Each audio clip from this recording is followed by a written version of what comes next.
निर्जला एकादशी के पारण दिवस की ढेरों शुभकामनाएं। प्रिय भक्तों, आप निर्जला एकादशी का व्रत कर रहे हैं 25 जून को और इसका पारण करेंगे 26 जून को। इस वीडियो के माध्यम से हम जानेंगे कि पारण क्यों आवश्यक है, पारण कब करना है, व्रत कब खोलना है, किस वस्तु से आपको ये व्रत खोलना चाहिए, निर्जला एकादशी के व्रत पारण के नियम क्या है, कैसे समय निर्धारित होता है, शुभ मुहूर्त का निर्धारण कैसे होता है, वो समय कौन सा है जिससे पहले व्रत खोल लेना व्रत को खंडित करता है, पारण के दिन पूजा कैसे करनी चाहिए और किस प्रकार से क्या दान देने के बाद आपको व्रत खोलना चाहिए। इस प्रकार से संपूर्ण जानकारी निर्जला एकादशी व्रत पारण के विषय में इस वीडियो के माध्यम से प्रदान कीजिए। आपसे निवेदन है कि वीडियो यदि थोड़ा सा भी उपयोगी लगे तो एक बार लाइक अवश्य कीजिएगा। अपने व्रत की सफलता के लिए भगवान नारायण का आशीर्वाद प्राप्त करने के लिए कमेंट बॉक्स में अवश्य लिखिएगा जय श्री हरि या ओम नमो भगवते वासुदेवाय। चैनल पर नए हैं तो सब्सक्राइब कर लीजिएगा। आइए अब जानकारी आरंभ करते हैं। बात करते हैं निर्जला एकादशी व्रत पारण की। कब करें, कैसे करें, मंत्र विधि नियम आदि की। प्रिय भक्तों, निर्जला एकादशी वह एकादशी जो आपको पूरे वर्ष भर की एकादशी का पुण्य देने में समर्थ है।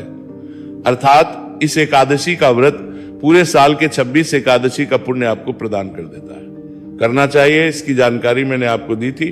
पुराणों में वर्णन आता है कि यदि आप इसे निर्जल रहते हुए पूर्ण करते हैं तो आपको 26 एकादशी का पुण्य फल अगर अधिक मास है तो, और अगर अधिक मास नहीं है तो 24 एकादशी का पुण्य फल इस एकादशी के करने मात्र से प्राप्त हो जाता है। पर इसकी प्राप्ति में सबसे बड़ा और महत्वपूर्ण पाठ जो है वो है इसका पारण व्रत का खोलना। व्रत के अंतिम जो पूजन होते हैं, अंतिम क्षण के जो पूजन है, वो व्रत यूं तो प्रत्येक एकादशी पर प्रत्येक व्रत में महत्वपूर्ण है।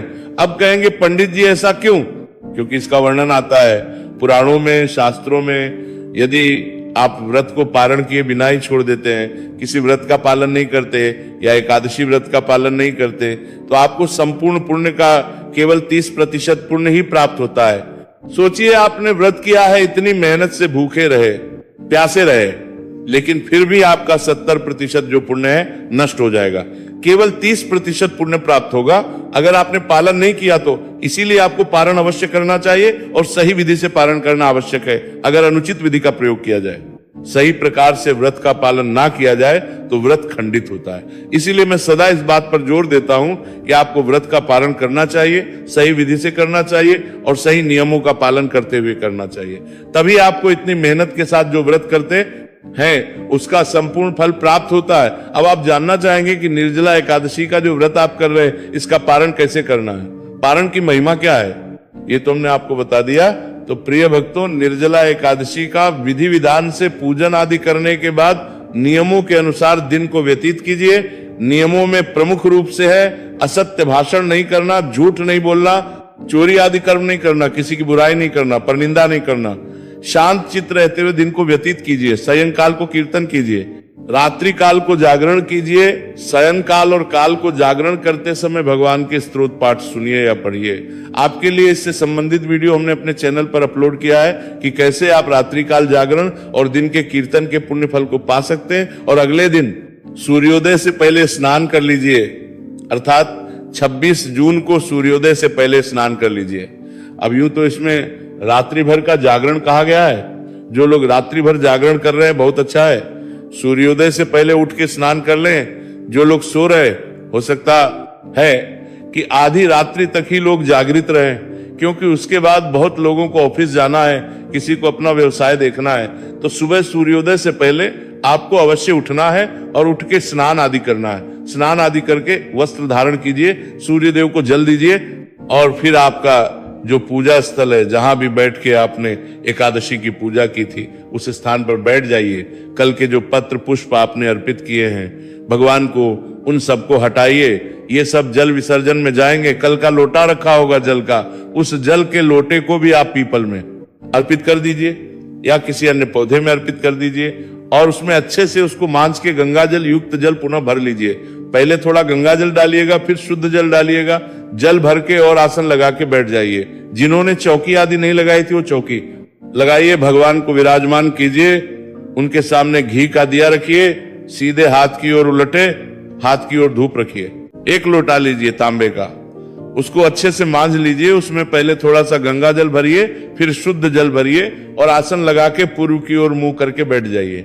अब सबसे पहले जो लोग सामग्री लेके आए हैं आज पूजा के लिए, वो सामग्री पर जल के छींटे देंगे। फूल के माध्यम से लोटे में जो जल है ना, इस जल से फूल के माध्यम से छींटे दीजिए। हम मंत्र पढ़ते हैं, इससे वो सामग्री और स्थान जो है पवित्र होगा, शुद्ध होगा। ओम अपवित्रा पवित्रो वा सर्वावस्थां गतोपि वा यह स्मृत पुंडरीकाक्षं सभायाभ्यंतरा शुचिय। इस प्रकार से आपने सामग्री को शुद्ध किया है। जिन्होंने कल चौकी लगा रखी थी वो भी आज नए पत्र पुष्प तो लाए होंगे, नए फूल आदि लाए होंगे। तो इस प्रकार शुद्धिकरण करने के बाद ये लोटे में आपने जल भरा है, इसमें से थोड़ा सा जल किसी कटोरी में या किसी पात्र में डाल लीजिए, जो कि आपके हस्तों प्रक्षालन आदि के लिए प्रयोग होगा। जल लीजिए, सीधे हाथ पे ओम ऋषिकेशाय नमः और हाथ धो लीजिए। हाथ धोने के बाद धूप दीप को प्रज्वलित करेंगे। शुभम करोति कल्याणम आरोग्यम धन संपदा शत्रु बुद्धि विनाशाय दीप ज्योतिर्नमोस्तुते। धूप दीप को आपने प्रज्वलित किया, धूप दीप जला के अब भगवान का पूजन आरंभ करते हैं। भगवान के सामने कटोरी आदि रख दीजिए, पात्र रख दीजिए जिसमें आप पूजा की सामग्री अर्पित करेंगे। और जिनके पास प्रतिमा है वो प्रतिमा को किसी पात्र में विराजमान कीजिए। पूजन में सबसे पहले भगवान गणेश का ध्यान करेंगे और भगवान नारायण का तदोपरांत ध्यान करेंगे। हाथ जोड़ लीजिए, भगवान गणेश का ध्यान करते हैं। एक दंतम शूर्पकर्णम गजवक्त्रम चतुर्भुजम पाशाकुशधरम देवम ध्यायेत सिद्धिदम विनायकम। बोलिए गणेश जी महाराज की जय। अब भगवान नारायण का ध्यान करेंगे। शांताकारम भुजगशयनम पद्मनाभम सुरेशम विश्वाधारम गगन सदृशम मेघवर्णम शुभांगम लक्ष्मीकांतम कमल नयनम योग्यभिर्ध्यान गम्यम वंदे विष्णु भवभयहरम सर्वलोकैकनाथम। बोलिए विष्णु भगवान की जय। अब जिनके पास प्रतिमाएं हैं वो भगवान को किसी पात्र में विराजमान कीजिए। जैसे कि जल आदि उनको अर्पित करें, नहलाएं तो जल यहां वहां फैले नहीं। और तस्वीर के सामने कटोरी आप पात्र अर्पित कीजिए, उसमें आप पूजा का जल सामग्री आदि अर्पित कीजिएगा। सबसे पहले भगवान को पद प्रक्षालन कराएंगे। तो आइए एक चम्मच जल ले लीजिए, मंत्र आरंभ करते हैं। आप एक चम्मच जल अर्पित कीजिएगा, फिर अर्घ्य के रूप में और फिर आचमनी के रूप में। ओम विष्णवे नमः पादयोः पाद्यम में समर्पयामि। पद प्रक्षालन कराइए। भगवान को एक चम्मच जल लीजिए, भगवान के पैरों पे अर्पित कीजिए। जो तस्वीर पर पूजन कर रहे हैं वो सामने रखे, पात्र में एक चम्मच जल अर्पित कीजिए। भाव रखिए कि आप भगवान के पैर धुला रहे हैं। अब आप अर्घ्य देंगे भगवान को। ओम विष्णुवे नमः, ओम कृष्णाय नमो नमः। अर्घ्यम समर्पयामि। अर्घ्य अर्पित के बाद आचमनी समर्पित करेंगे। ओम विष्णुवे नमः, ओम कृष्णाय नमो नमः। आचमन्यो समर्पयामि के रूप में एक चम्मच जल अर्पित कीजिए। आचमनी के बाद भगवान को स्नान कराया जाता है। गंगे च यमुने चैव गोदावरी सरस्वती नर्मदे सिंधु कावेरी जले अस्मिन् सन्निधिं कुरु। स्नान कराएंगे भगवान को प्रेम से। जिनके पास प्रतिमा है वो शंख में जल भर लीजिए और प्रतिमा को स्नान कराएंगे। जो तस्वीर पर पूजन कर रहे हैं वो फूल के माध्यम से जल के छींटे दीजिए।